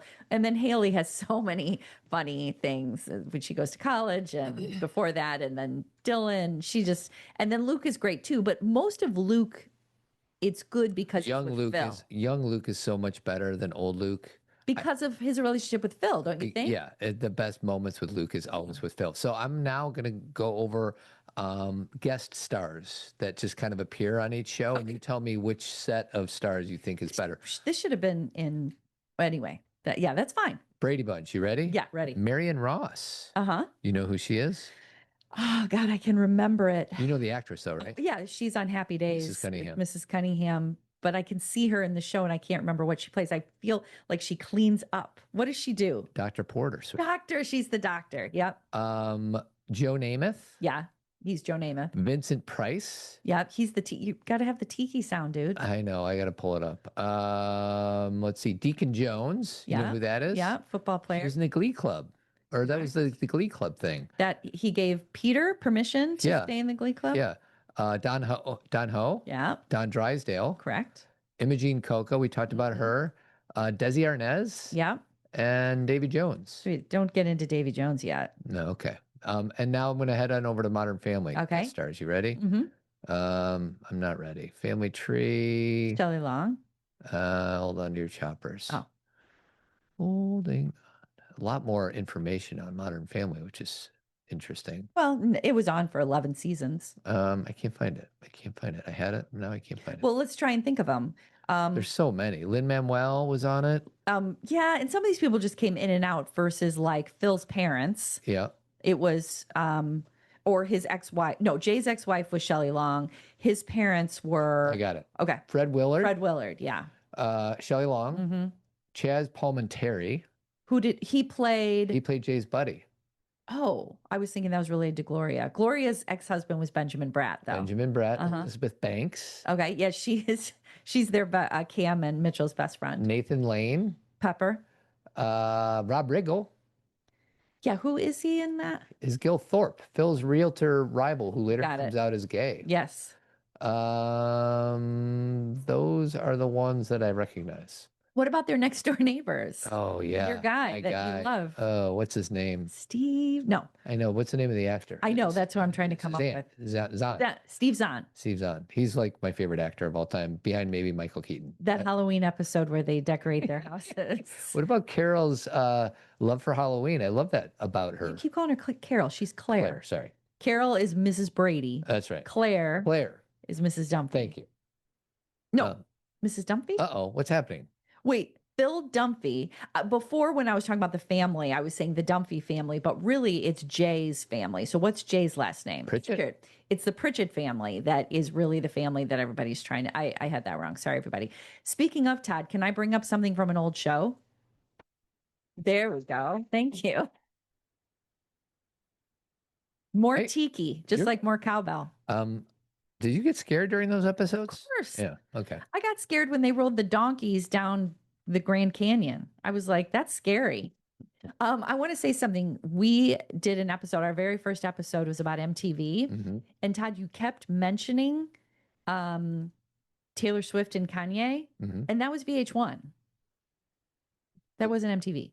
It wasn't on. That was the Video Music Awards. Right. Isn't that on MTV? I thought that was the VH1 thing. I don't think so. VH1 is like the stepbrother of MTV. Aware, but I think I could be wrong. Yeah, I think when I was listening though, I was when like, does VH1 have any awards? sweetie, VH1 was huge. No, they did Inside the Music and Storytellers or whatever my that God. crap is. Oh my God. Maybe we'll have to do another one on VH1. There was the E True Hollywood Story that was on E, and then there's Behind the Music. Yeah. Anyway, I'll bet you $1 I'm right. you could be. I was listening and I was like, I think that was VH1. Okay. But I'm waiting as we do this show. Okay. When Todd and I, we've been doing a parenting show for 15 years, and we would get emails of people who were frustrated or annoyed or thought we were wrong, but not that much. But I think now that we're talking about pop culture, we're going to get emails from people who are right. That's not right. For sure. So we're just ready for it. Because we're flawed, and I'm doing search on the internet, which is filled with misinformation. And it's messy. Yeah. Just like these, blended families can be. So are we going to, yes, cringe or class? Nobody puts baby in the corner. Mother. Oh, Johnny. He's the best. You're crazy. No, you're wild. Whatever, same thing. What do you got? I think the Brady Bunch is a total classic. Yeah. I think Modern Family is a total classic. I hold them both up in very high regard. Nice. What do you say? Here's my question. Like, if I were going to ask you what's a better show, one of it's unfair because Modern Family has 11 seasons. Modern Family is a better show. Now, here's the question: are the reruns going to be here in 20 or 40 years the way reruns for Brady Bunch is still here? No. So if you're viewing it through standing power, I don't think Modern Family is going to be as successful as Brady Bunch is. But you have to look at all the aspects of why that is. You can't just say that as like a flat concept of it's not going to be as popular, therefore. I mean, TV was so different. Syndication was so different. True. Where a show was played, over and over and over again because that's all they had. Yeah. And so to put Modern Family up against an 80s way of doing syndication is not fair. I just think that in 10 years, we're still going to be watching Brady Bunch. But we don't watch Brady Bunch anymore. Nobody watches Brady Bunch. Of course. It's still on TV. It's still on Paramount. It's still on all these places. It's getting viewed all the time. We had to kind of force feed it on our children. When they were sick one time, we're like, the Brady Bunch. Do you remember? I do. And so it's not something they come across. Not cool. No. But it's still being viewed today. I think once the 50 years later. I think once the children are no longer here, which I hope they're here for a while because they're not that much older than us, that the show will go away. I don't think it will. Not completely, but it'll go away. The fact that, you've never seen Carol Burnett, you know what I mean? Carol Burnett was the biggest thing ever. Right. And you're like, I didn't see it. Well, Carol Burnett doesn't have the lasting power the Brady Bunch does. No, but she had power. That show was so more popular. It's probably the number 1 show on TV. Absolutely. And then as far as Modern Family goes, again, it'll run its course just like every show does, but it's so available. Yeah. Like when my daughter sits down to have a really quick lunch, she puts on a Modern Family, watches it. Yeah. This is her norm. Yeah. And when we all want to get together and watch something for just 30 minutes before we go to bed, we can agree on a Modern Family. We can. And there's times when as this has been years, but Skylar and I got into Family Ties. Right. We try and pull in some of these shows. Because they're good. And the fact that Skylar's watching Arrested Development is hilarious. I know. Sweetie, is this cringe or classic?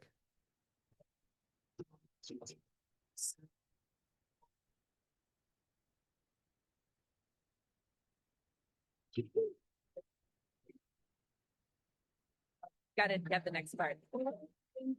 Marsha. Every day, the summer says to show me the way. To be happy now, I just can't sleep inside of you. I'm looking at the video, and I think Peter has the least amount of rhythm. Could be. What about Bobby and that little I love Bobby. solo he has? Bobby's my favorite. I know Bobby's the best. Do you have any others? Do you have the silver platters? Do you have Keep On? I do have Keep On. I think it's right here. Where is it? You gotta keep on dancing all through the night. Do you want me to oh.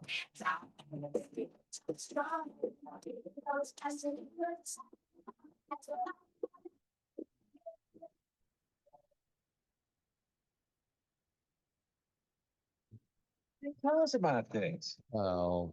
That's okay. Where did they get those costumes? Where did they get the money for those costumes? I forget. Well, the silver platters. I don't know. From the silver platter. Didn't they like? Sweetie, they wanted a silver platter. Noreen would know. Noreen would know. We have a friend. Nora, call us. Nora, let us know how they got the money for the costumes. Yeah, maybe they made them out of drapes, like in The Sound of They Music. didn't make them. I think somebody fronted the cash. Oh. God, who was it? But if they're fronting the cash for the costumes, front the cash for the silver platter. Then you don't have to buy the silver platter. The episode would be so much worse though, sweetie. Because where Jan runs into it and breaks it. No, that's she's not wearing glasses. Yeah, well, she's on the bike. Rides her bike and like breaks something. And Greg's like, Jan. There was a lot of gender stuff in that show. Remember Marcia and Greg's little fight over who could drive better? I love it. Okay, so can we go to best quote? Are we there yet? We're not there yet because Oh, I wanna find that quote. I'm not gonna be able to find Jan. it. Jan. That's all right. Good enough. Okay. All right. So what's the next category? I'm lost. It's best quote. I think you wanted to do favorite scene, but are we there yet? No, we'll do that later. Okay. May the force be with you. May the force be with you. May the force be with you. May the force be with you. May the force be with you. Okay. What do you got, sweetheart? So I'm going to do one from each show. Okay. I have to do Phil because there's so many good quotes. Modern Family is so brilliantly written, but a lot of it is because what comes before and after it. It's it's the rhythm of the show. So it's hard to find just like one alone quote. But Phil, he says, "I may not understand women, but I do understand not understanding women." Beautiful. And then my Brady Bunch quote, it's not one quote, Todd. It's just Jan. Mm-hmm. Okay. Can I give you all of Jan's insecurity quotes? Sure, babe. You ready? Yep. Let's do it. We already did Marcia.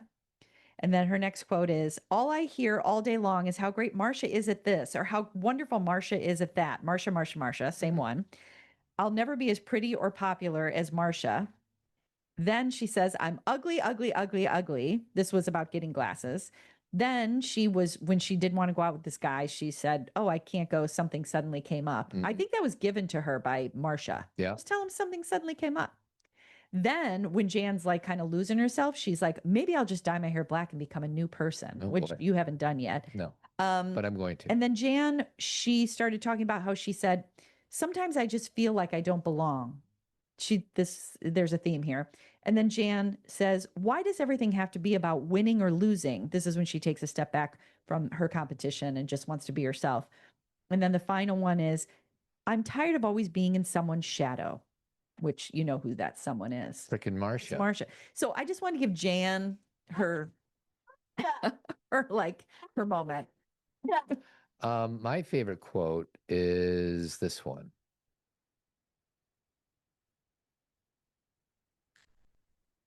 Oh, that's not it. That's a commercial. That sounds like a commercial. No, can't find it. I'll try to find it and come back to Was it a Modern Family? It or was a Brady Bunch one that I love, but I'm trying to do it. Let me guess. It's Bobby. Of course it's Bobby. Duh. Oh, I just need to pause this and I can do it. Frustrated. I'll figure it out. So are you done with quotes? I think so. I mean, I think we're moving on to Where Are They Now? So can you do that with where you are producing? Let me find Where Are They Now? Todd is juggling a lot of things I am over there. juggling a lot of things. There it is. That was it. Hold on a second, though.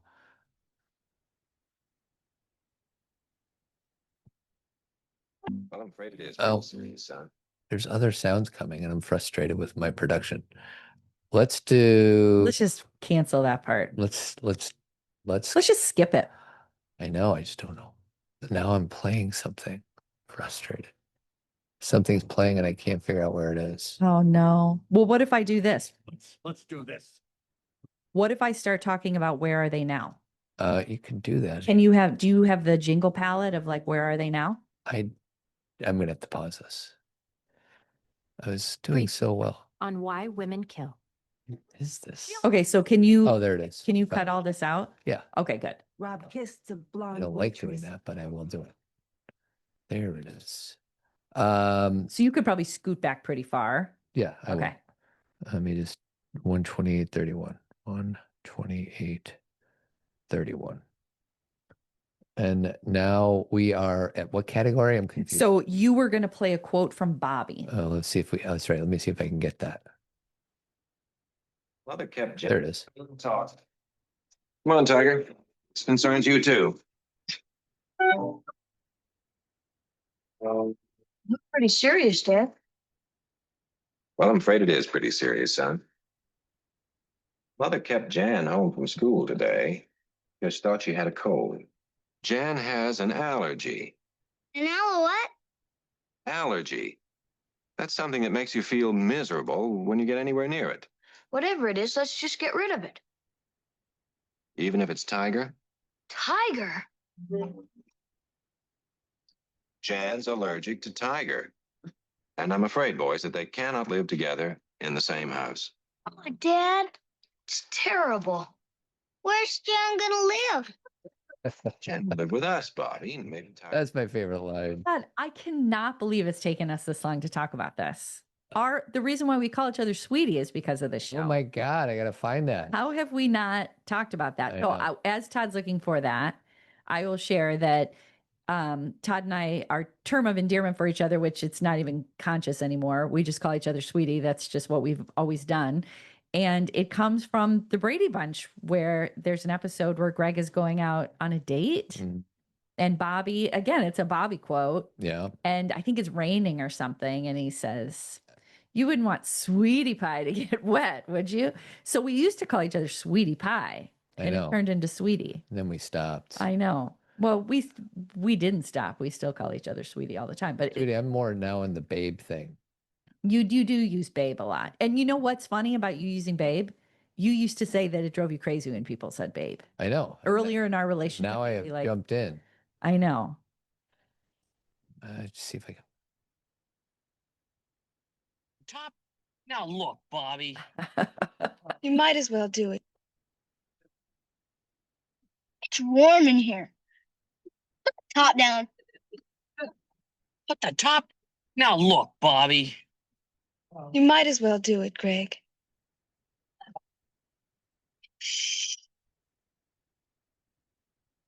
Oh, this is now he's got to get the umbrella. Right. Doesn't he break the top with the umbrella? Yeah, that's coming up. He's got the umbrella. He's all right. There we go. What's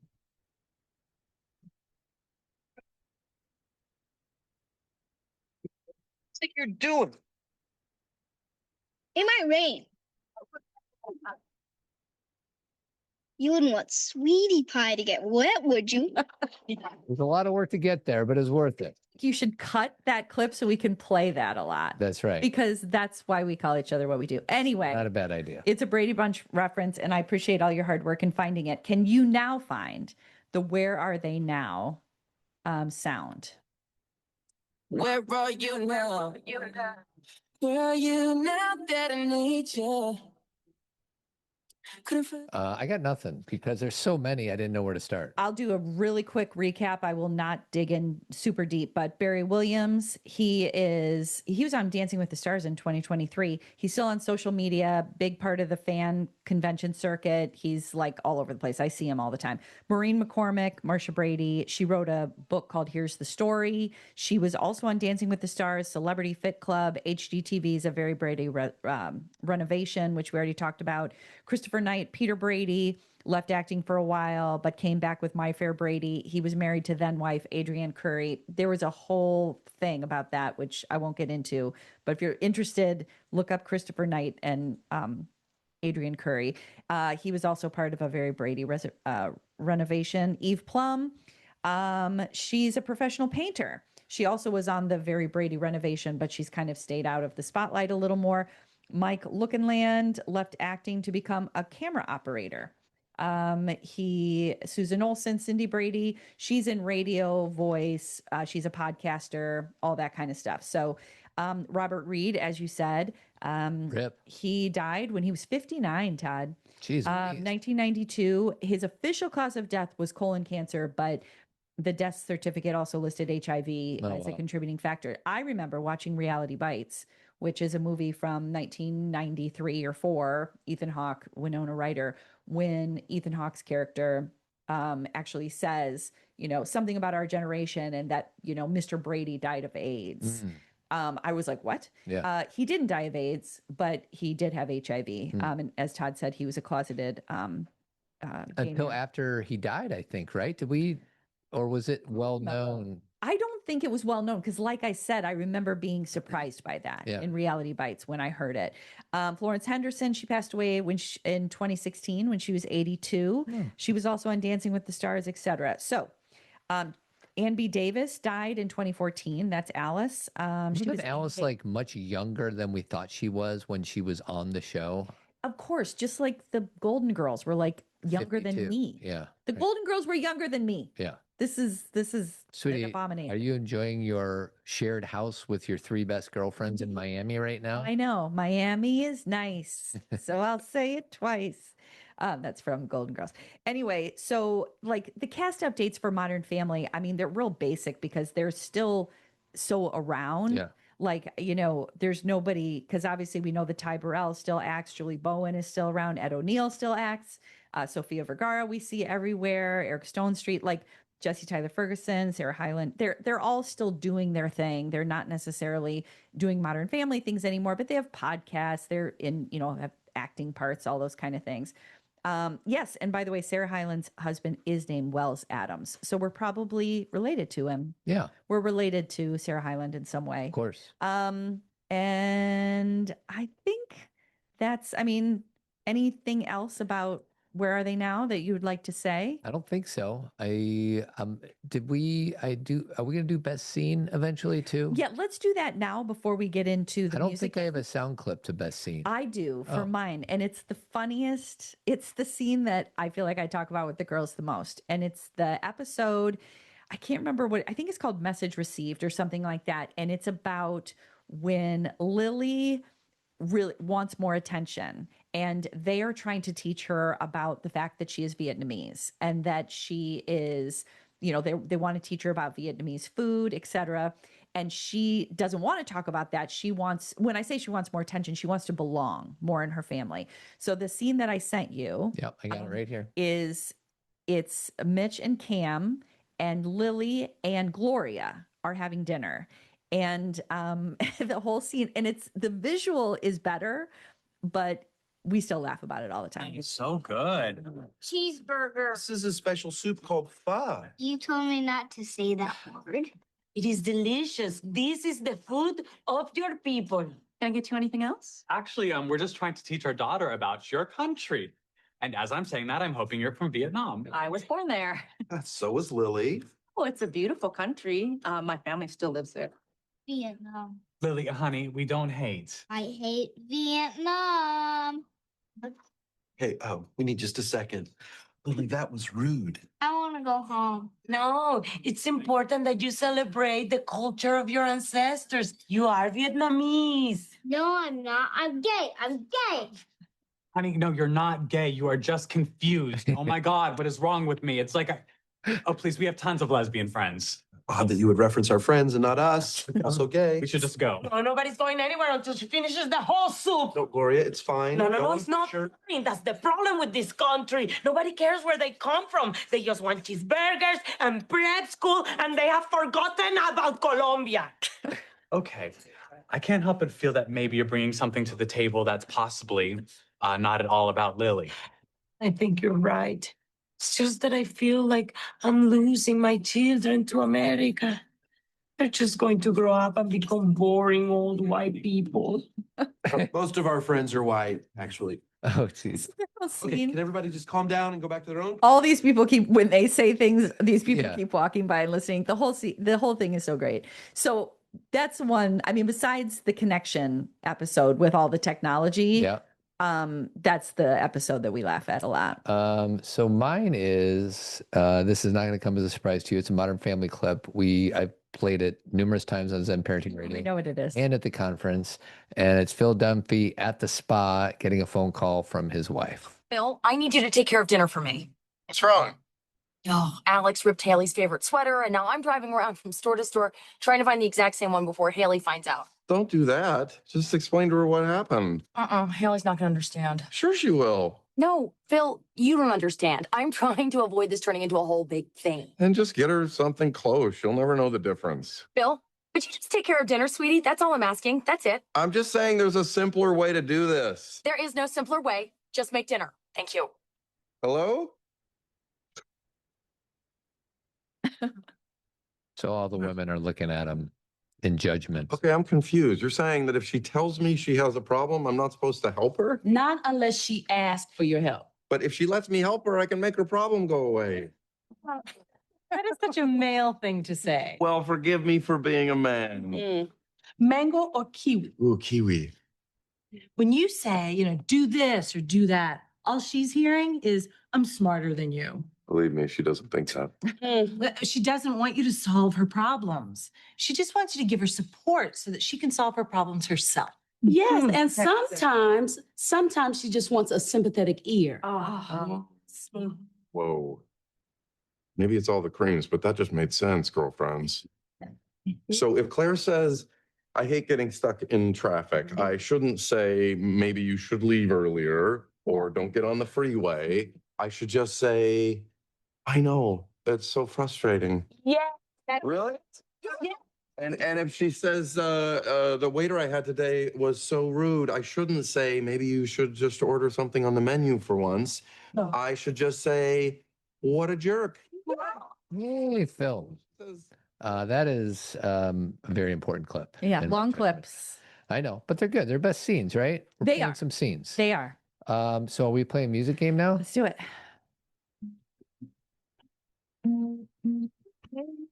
Song, the one that makes me go all night long. The one that makes me... I'm a little nervous about this. And will you explain one more time what this category is?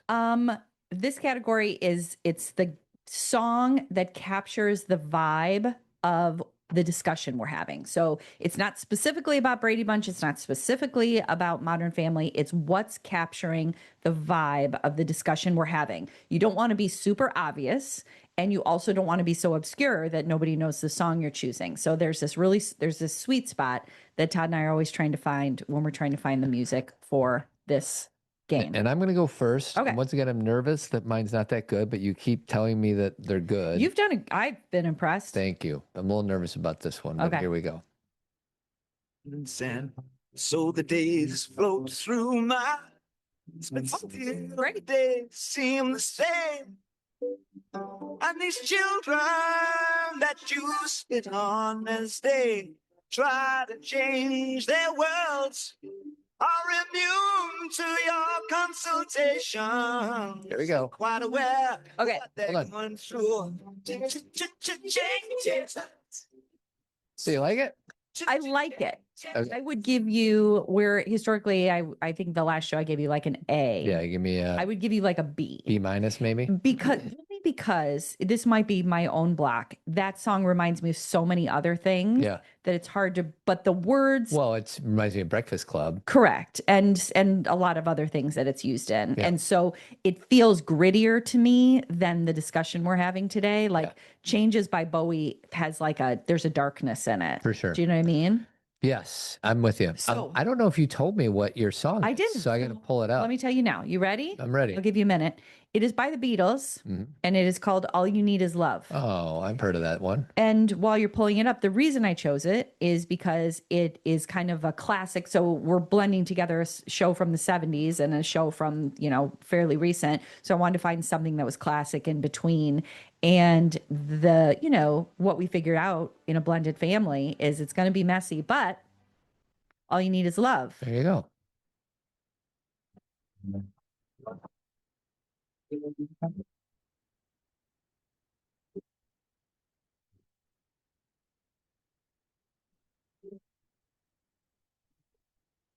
I'm going to fast forward to the middle. Sure.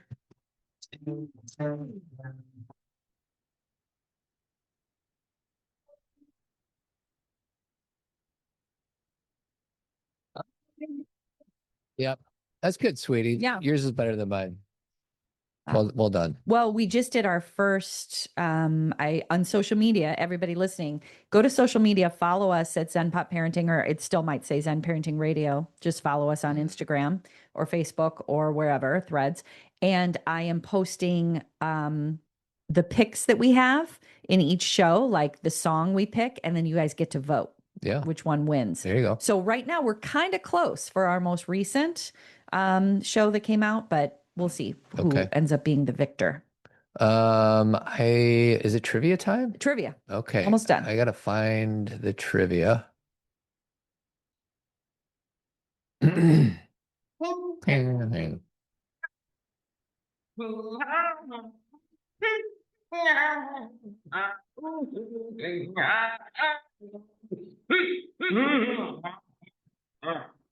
Are you ready, sweetie? Here we go.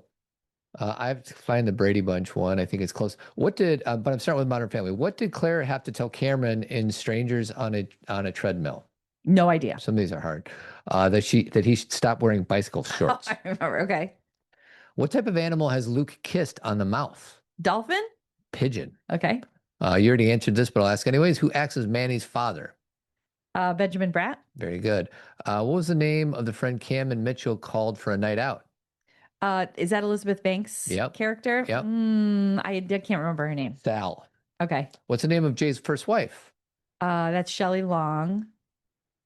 I can't remember. Dee Dee. Dee Dee. What does Mitchell say yellow is not Why does Mitchell say yellow is not Cameron's color? This is like a deep dive. Yeah, I don't know. It makes him look like the sun. Okay. It's a little bit of a shot. What couple has been together the least amount of time? Jay and Gloria. Very good. What's the name of Jay's trusty dog, Butler? Oh, I love it. Oh, the little dog that always jumps in the water? The butler. The butler that Gloria hates? Yeah. Oh, I can't remember. Barkley. Barkley. And the little real dog is Stella, right? Stella. Sweet Stella. What's the name of Gloria's ventriloquist dummy? I can't remember. Uncle Grumpy. This is a hard one. Where's Barry living? So there's a character named Barry and he lives somewhere. Oh, I know. Where? He lives behind Cam and Mitchell. He lives in that. He's always in the hot tub. Right? That guy? Yes, that guy. He lives in that house back. That's James Marsden. Yes. Yeah. He lives in the Princess Castle. Lily's Princess Castle. That's right. They see him in the hot tub and he's living in her princess castle. In Moon Landing, what sport are Cam and Jay playing? I don't know. Racquetball. What movie did Jay watch with his grandchildren? It was a horror movie? It's called The Gunfighter. Oh. Who plays the character Sal? Sal? Yeah, who plays the character Sal? You already said her. I know, but it's not. Dee Dee is Shelley Long. Elizabeth Banks. Elizabeth Banks. Sorry. What's the name of Mitch and Cam's new baby? So I guess this is at the end. At the very end? Yeah. I don't remember. Rexford. Who was scared of clowns at Luke's birthday party? I'm trying to remember who runs away. I can't remember. I believe it's Phil. Okay. Alex's job is taking her to which country? So this is like series ending. Be good at these. Switzerland. And then lastly, who is Phil's sexy alter ego? Oh, Phil's Clive. No.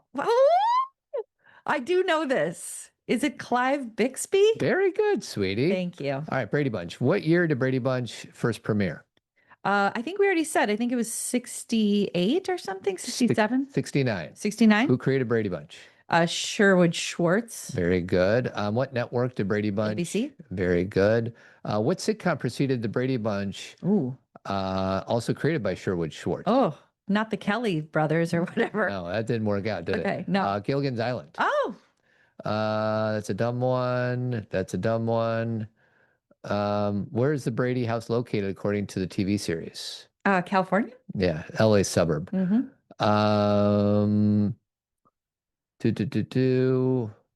Who played? That's too easy. Some of these are too easy. What was the original pilot title for the Brady Bunch TV series? The original pilot is called what?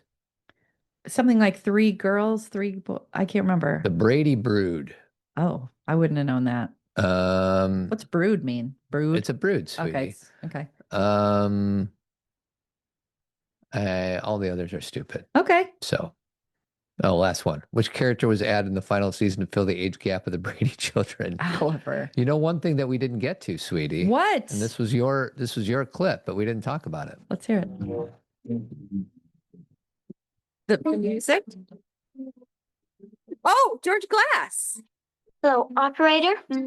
Will you call back on 762-0799? There may be something wrong with her bell. Thank you.